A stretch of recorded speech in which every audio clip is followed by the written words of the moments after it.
I'm a person that's very optimistic about the future. Is what I would say if I were a fucking liar.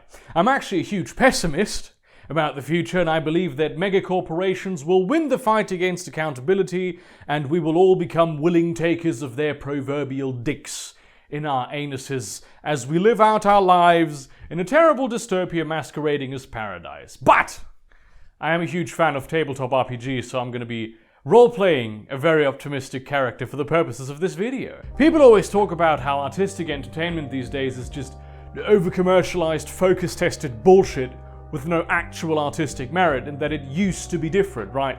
These the musicians and filmmakers, especially actors, they're all these perfect examples of supremely impossible human beauty to a ridiculous extent.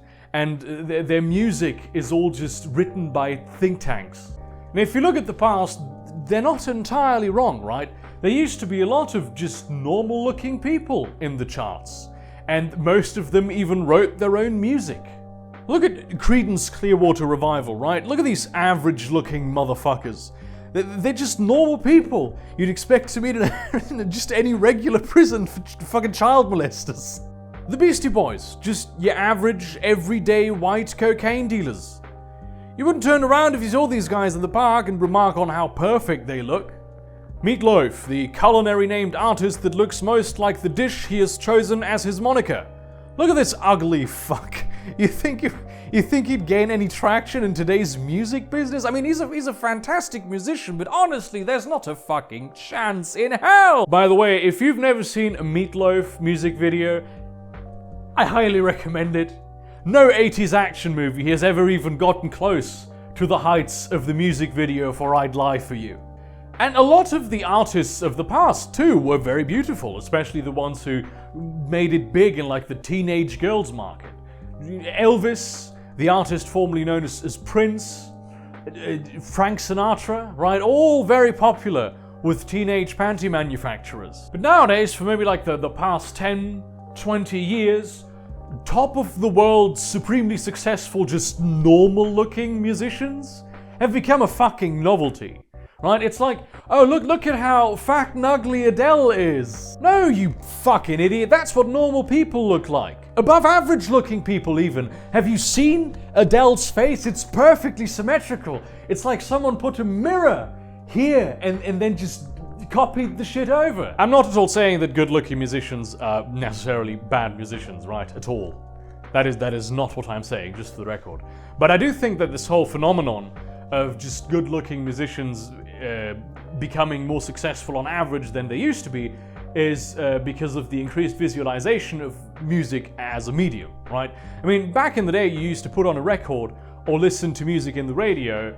You would just listen to a person's voice, and you wouldn't listen to their face. Because, listening to someone's face isn't possible. But since the dawn of MTV and music videos, the visual aspect of music has just become so much more important. And good-looking people are just easier to look at, and that's a fucking fact right there. The music itself, much like films, is just made for the mass market at this point, and it's not like good films and good music aren't out there, because they are.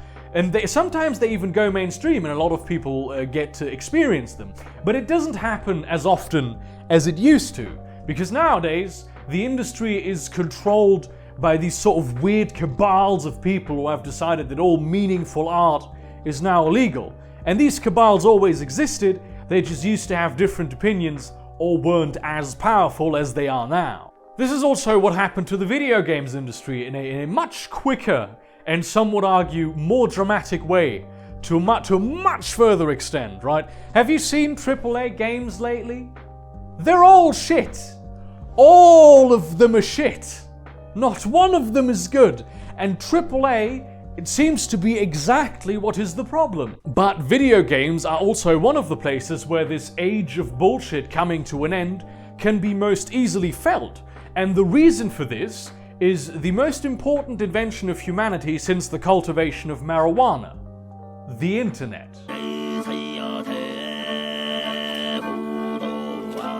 It's so easy to just create and distribute art these days. It's so fucking easy that there no longer is any need of pleasing gatekeepers and parasites, so they will do all that shit for you. 30 years ago, a multi-million-dollar record label could not truly distribute your music internationally. Now every wanker who has an internet connection can do exactly that without fronting a single dollar. Artists and creators are no longer limited by time and geography, right?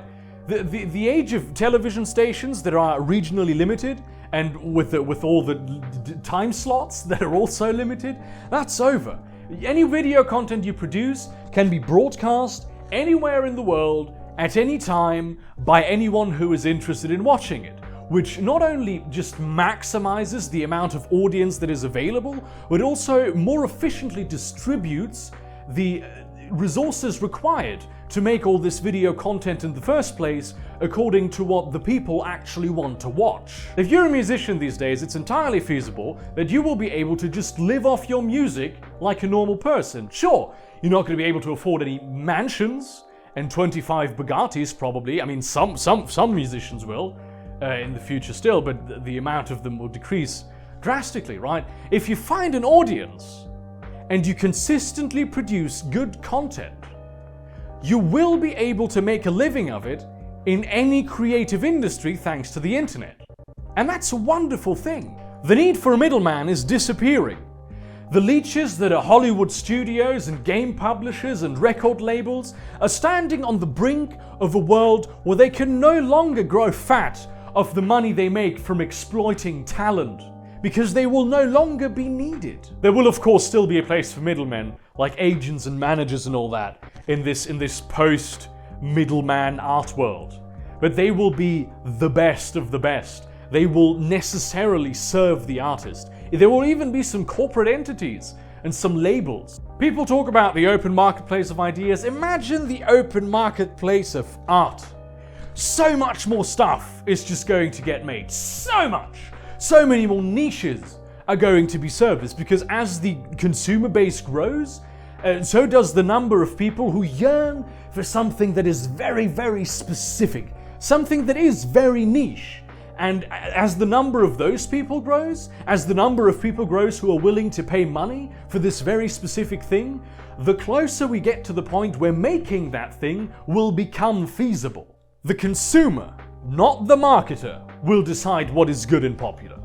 It's not going to be perfect, but it sure as shit is going to be better. Of course there's going to be a massive influx of utter garbage that nobody wants to watch, but that's exactly the point. Nobody will fucking watch it, or maybe some of it will inhabit a sort of cringe market, like it already exists. Also, and this really needs to be said, just because you don't like a thing does not necessarily mean that that thing is also of poor quality, right? I mean, yes, Jake Paul is a hyperactive Ken doll with bleached hair and an aura of latent homosexuality that is more than just incidental. But did you not, even as someone who was never a fan of Jake Paul, just draw the slightest bit of enjoyment out of England is my city memes at some point in time? But the vampires, the fat-catting, shit-flinging sociopaths that are now in charge of all the industries know that their time is coming to a close.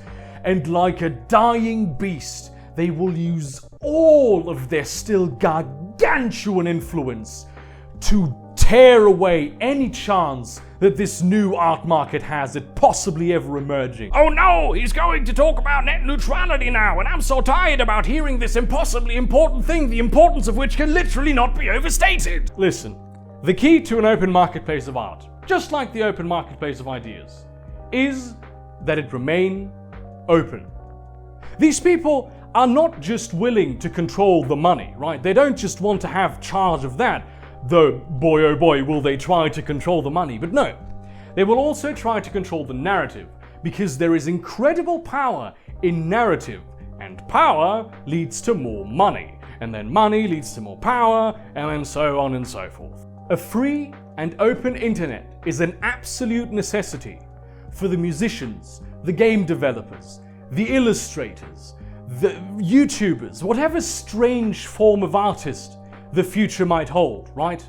All of them will require the internet to distribute high-quality, meaningful art to the people who want to see it, without having to go through entirely unnecessary committees of gatekeepers that are more interested in making the most amount of money possible and pushing their own weird, twisted political or moral agendas above everything else. Well, that was animating, isn't it?